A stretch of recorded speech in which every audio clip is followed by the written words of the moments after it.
What's up guys, welcome to my channel. Today I'll be teaching you how to install Windows 10 on a machine. It's easy, you can do it, anybody can do it. The only thing we'll be needing is the USB drive that we made last time and the good old internet. You can do it, I can do it, it's easy. Let's get started. Okay, so now, so we can get started, we insert the USB onto the USB port on the machine. After that, we power on the machine and we click F12.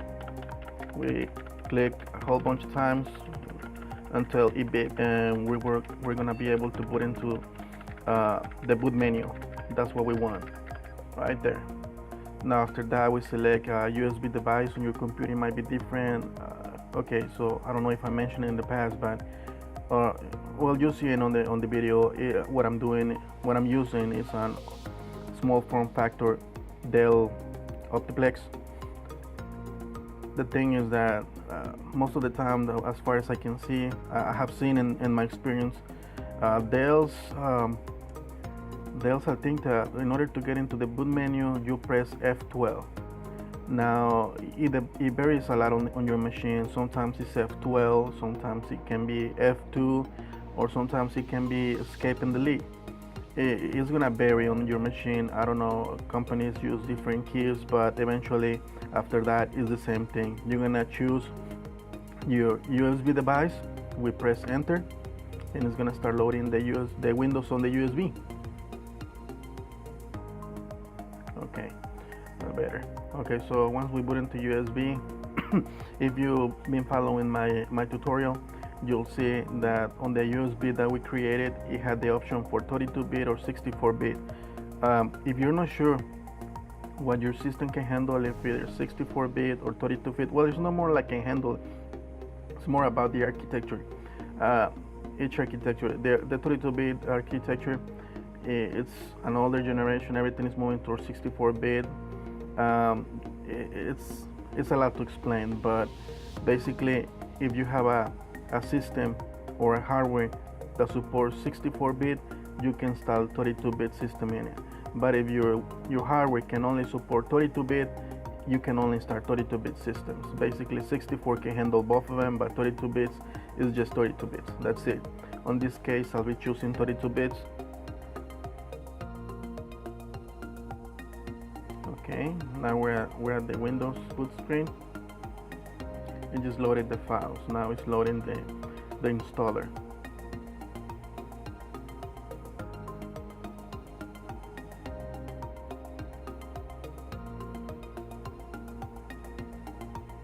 Okay. Now it's gonna give you the language to install, the time zone wherever you are, and the keyboard layout. So in this case, the language is English. The keyboard is US. And the time, we can leave it like that. I mean, since we're plugged into the internet, that should fix on its own, or we can fix it manually later. So we click next.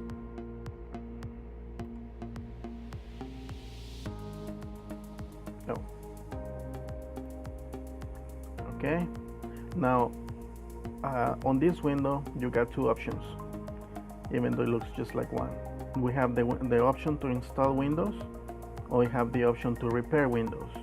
This option is used when your Windows is misbehaving, like it has some malware or something corrupted the Windows. We can repair it from here, but this is something for far down the line. Right now we only, we're starting with the basics, so we're installing just Windows now. Okay, setups and starting.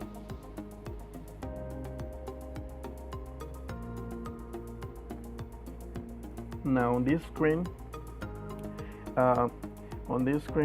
if you have a Windows key, like if you purchase your Windows on I don't know, at electronic stores, I don't know, Fry's Micro Center or Sam's Club or any other store, Amazon, they'll give you a key.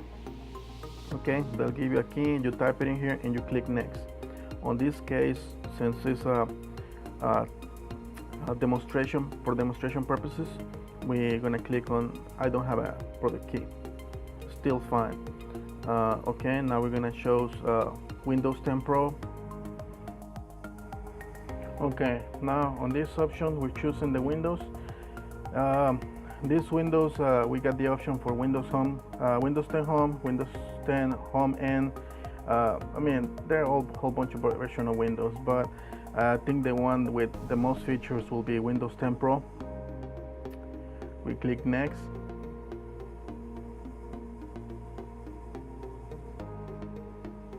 Okay, we accept the license and agreement.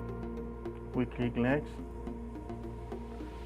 Custom installation, you can choose for upgrade. Let's say you have a Windows 7 machine or something like that, where you can actually click here, and instead of cleaning, instead of erasing all your data, we'll upgrade the Windows to Windows 10.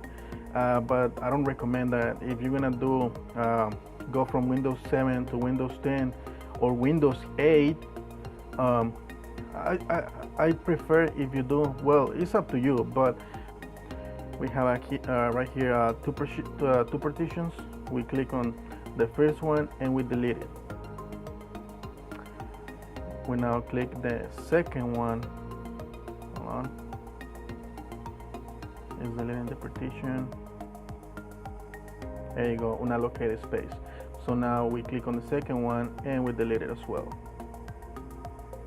Now you can create a whole new partition by clicking on new, but that's if you got something in mind. For example, I don't know, let's say you're reserving some space for I don't know, some data or something like that you want to store separately. I'll be using the whole hard drive, so I'll just click on next, and the Windows automatically is going to partition the hard drive. It's going to create the OS partition and the system partition, and basically it's going to do everything for me proportionally.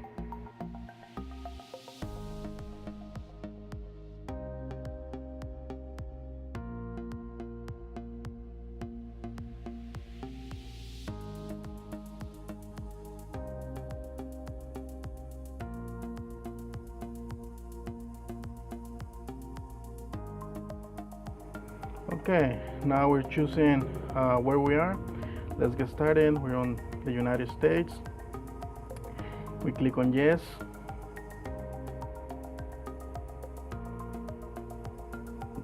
On the US, yes. Want to add a second keyboard layout? Skip.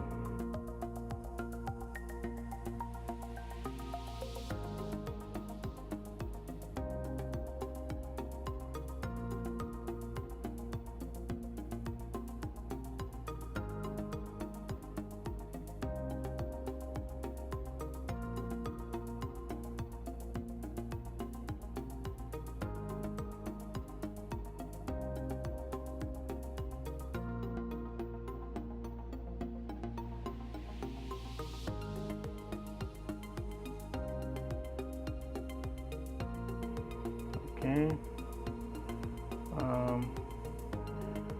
Set up as personal use, because remember, this is personal use, it's not an organization.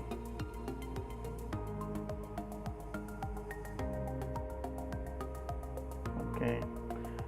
If you have a Microsoft account, go ahead and type in your email. I usually choose offline account. Sign in with Microsoft, no. Okay, so this PC will be named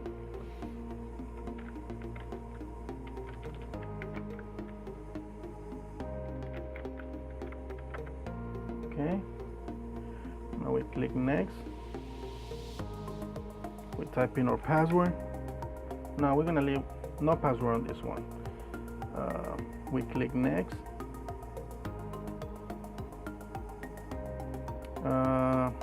I usually don't use Cortana. If you like it, accept it. I usually decline it.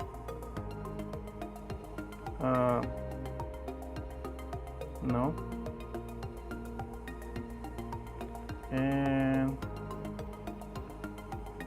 if you are one of those persons that care about personal information, or Microsoft spying on you, just turn those off. I usually turn them off because it gets annoying, and I don't really use those features. I don't use Dropbox or anything like that. Or what was the other one? The Microsoft version.